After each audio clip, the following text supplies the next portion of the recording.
కబుల్టలో breaking news చూద్దాం. నగరిలో మంత్రి రోజాకు అసమ్మతి సెగ పెరిగిపోయింది. పుత్తూరు మున్సిపాలిటీ 17వ వార్డు కౌన్సిలర్ రోజాపై సంచలన వ్యాఖ్యలు చేశారు. తనకు పుత్తూరు మున్సిపల్ చైర్మన్ పదవి ఇస్తారని చెప్పి మంత్రి రోజా తమ్ముడు కుమారస్వామి తన వద్ద 40 లక్షలు తీసుకున్నాడని ఆరోపించారు. అయినా పదవి ఇవ్వలేదంటూ కూడా ఆరోపించారు. పుత్తూరు మున్సిపల్ ఎన్నికల్లో తాను 17వ వార్డు నుంచి దళిత మహిళగా ఏకగ్రీవంగా కౌన్సిలర్ గా ఎన్నికయ్యారని 40 లక్షలు ఇస్తే తనకు మున్సిపల్ చైర్మన్ పదవి ఇస్తానని మంత్రి రోజా తమ్ముడు కుమారస్వామి డబ్బు తీసుకుని మోసం చేశారని తెలిపారు. తాను 3 విడతలుగా 40 లక్షల రూపాయలు అందజేశారని వివరించారు. అయితే తనకు ఇప్పటి వరకు పదవి ఇవ్వకపోగా తాను ఇచ్చిన డబ్బులను కూడా తిరిగి ఇవ్వనంటున్నారని ఆవేదన వ్యక్తం చేశారు. తనకు ముఖ్యమంత్రి జగన్మోహన్ రెడ్డి న్యాయం చేయాలంటూ వేడుకున్నారు. తన డబ్బులు ఇవ్వకుంటే మంత్రి రోజా ఇంటి ముందు ఆత్మహత్య చేసుకుంటారంటూ హెచ్చరించారు.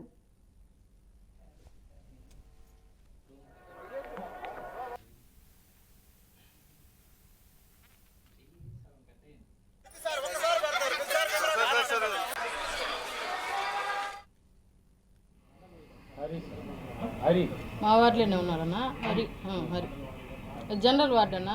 వీళ్ళందరికీ నమస్తే అన్న. నా పేరు భువనేశ్వరి.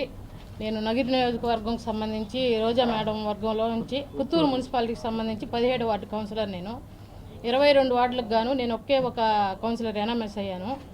ఎనామెస్ అయిన తర్వాత నన్ను మా ఊరోళ్ళంతా ఎంచుకొని నా మీద నమ్మకంతో నన్ను ఎనామెస్ చేశారు. నన్ను నా మేడం దగ్గర కలిశాను. ఎనామెస్ అయిన తర్వాత మేడం కలిశాను. కలిస్తే మేడం గారు చైర్మన్ నీకే కదా అని చెప్పారు. చెప్తే అన్నను కలువు అని చెప్పారు. అన్న పుత్తూరుకి ఇన్ఛార్జు, అన్నను కలువు వెళ్ళి అన్నారు. అన్నను కలిస్తే అన్న డబ్బులు డిమాండ్ చేశారు. అన్న కుమారస్వామి అన్నను డబ్బులు డిమాండ్ చేశారు. అన్న రిజర్వేషన్ ఉంది కదన్నా, మాకు ఎస్సీ సామాజిక వర్గానికి చెందిన వాళ్ళం కదా, మేము రిజర్వేషన్ ఉంది కదా అంటే లేదు డబ్బులు డిమాండ్ చేస్తారు. సరేనా ఇస్తాము అని చెప్పి ఒక వారంలో 3 విడతల్లో డబ్బులు ఇచ్చాను. నేను 40 లక్షలు ఇచ్చాను. తీసుకొని ఎలక్షన్ అయిన తర్వాత వేరే వాళ్ళకి మార్చారు. చైర్మన్ సీటు వేరే వాళ్ళకి మార్చారు.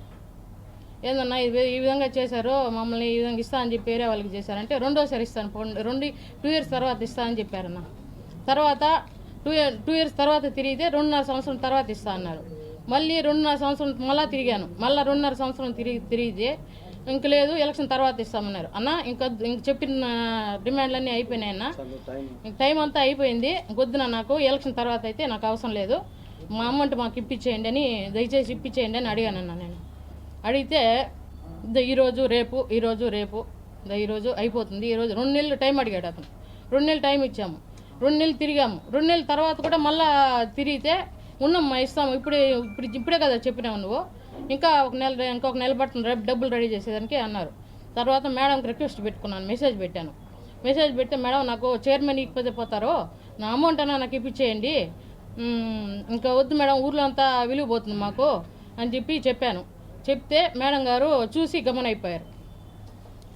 ఈ విషయాన్ని నేను ఎవరితో చెప్పుకోవాలో తెలియక మీడియా ముందర వచ్చి ప్రార్థిస్తున్నాను. జగనన్నకి తెలియజేయాలని కోరుకుంటున్నాను. మాకు ఎలాగైనా జగనన్న న్యాయం చేయాలని కోరుకుంటున్నాను. వీళ్ళందరికీ నమస్తే అన్న. నా పేరు భువనేశ్వరి. నేను నగరిలో మంత్రి రోజాకు అసమ్మతి సెగ పెరిగిపోయింది. పుత్తూరు మున్సిపాలిటీ 17వ వార్డు కౌన్సిలర్ రోజాపై సంచలన వ్యాఖ్యలు చేశారు. తనకు పుత్తూరు మున్సిపల్ చైర్మన్ పదవి ఇస్తానని చెప్పి మంత్రి రోజా తమ్ముడు కుమారస్వామి తన వద్ద 40 లక్షలు తీసుకున్నాడని ఆరోపించారు. అయినా పదవి ఇవ్వలేదంటూ కూడా ఆరోపించారు. ఇదే అంశానికి సంబంధించిన పూర్తి సమాచారాన్ని మా ప్రతినిధి గోపీనాథ్ అందిస్తారు. గోపి, ఈ అంశానికి సంబంధించిన పూర్తి అప్డేట్స్ ఏంటి? పద్మ, నగరి నియోజకవర్గం మంత్రి రోజా పైన ఒక్కసారిగా ఆరోపణలు రావడం జరిగింది. అయితే స్థానికంగా ఉన్నటువంటి అంటే పుత్తూరు నగర కౌన్సిలర్లుగా ఉన్నటువంటి భువనేశ్వరి ఆమె ఇవాళ తిరుపతిలో ఇక్కడ మీడియా సమావేశం నిర్వహించడం జరిగింది. అయితే నగరి మంత్రి రోజాకు సంబంధించి వాళ్ళ తమ్ముడు కుమారస్వామి అని ఉంటారు. ఆయన గత ఎన్నికలప్పుడు మున్సిపల్ కార్పొరేషన్ ఎన్నికలు జరిగిన సమయంలో విడతల వారీగా దాదాపుగా అంటే కౌన్సిలర్ గా ఈమె 17వ వార్డులో కౌన్సిలర్ గా గెలవడం జరిగింది. భువనేశ్వరి ఏదైతే మంత్రి చేస్తున్నటువంటి ఆమె. అయితే ఆ సమయంలో ఖచ్చితంగా నీకే మున్సిపల్ చైర్మన్ పదవి ఇప్పిస్తానంటూ కూడా నమ్మబలికారు. ఇందుకు ప్రతిఫలంగా దాదాపుగా 40 లక్షల రూపాయల వరకు డిమాండ్ చేసినట్టు ఆమె ఆరోపిస్తుంది. అయితే ఇందులో 40 లక్షల వరకు కూడా డబ్బులు ఇప్పటికే ముట్ట చెప్పినట్లు ఆమె చెప్తున్నారు. అయితే దానికి సంబంధించి కొన్ని ఆడియోలు కావచ్చు, కొన్ని రుజువులు అంటే డబ్బులు ఇచ్చినటువంటి విషయం కావచ్చు ఇవన్నీ కూడా ఆమె మీడియా ముందు మాట్లాడడం జరిగింది. అయితే అప్పటి నుంచి ఇప్పటి వరకు కూడా నగరికి సంబంధించినటువంటి తనకు ఎక్కడ కూడా న్యాయం చేయకపోగా చైర్మన్ పదవి కానీ ఇవన్నీ కూడా ఎక్కడ ఇవ్వకపోగా ఇన్నాళ్ళు చాలా రకాలుగా ఆర్థికంగా ఇబ్బందులు పెట్టారు. నేను అప్పులు చేసి నానా ఇబ్బందులు పడి ఆస్తులు అమ్ముకొని 40 లక్షల రూపాయలు వాళ్ళకి ఇవ్వడం జరిగింది.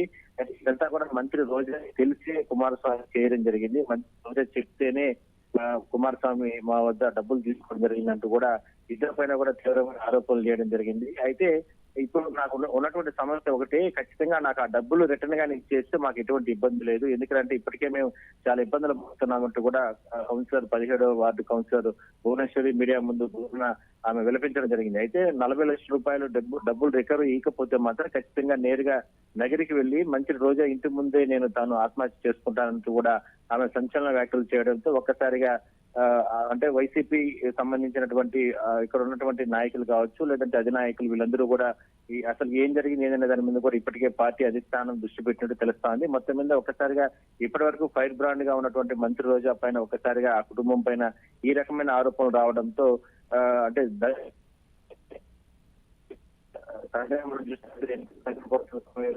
ఇప్పటికే రోజా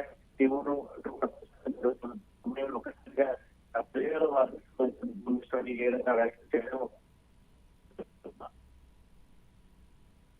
రైట్. Thank you Gopi.